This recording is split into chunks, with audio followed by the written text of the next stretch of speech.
భారతీయ railway ఇటీవల కీలక నిర్ణయం తీసుకుంది. నిబంధనల్లో పలు మార్పులు చేసింది. జనరల్ రిజర్వేషన్ టికెట్లకు సైతం ఆధార్ అథెంటికేషన్ తప్పనిసరి చేసింది.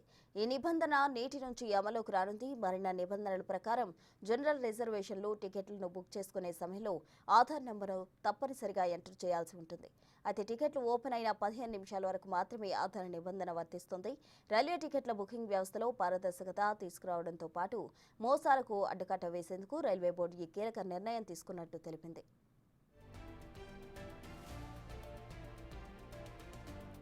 ఈ నిబంధన ఐఆర్సీటీసీ వెబ్సైట్, మొబైల్ యాప్ రెండింటిలోనూ వర్తిస్తుందని రైల్వే శాఖ తెలిపింది. వాస్తవానికి రైల్వే టికెట్లు అందుబాటులోకి వచ్చిన వెంటనే ఏజెంట్లు, బ్రోకర్లు కొన్ని సాఫ్ట్వేర్ల సాయంతో ముందస్తుగానే టికెట్లు బుక్ చేస్తున్నట్టుగా రైల్వే గుర్తించింది. దాంతో సాధారణ రైల్వే ప్రయాణికులు టికెట్లు పొందలేకపోతున్నారు.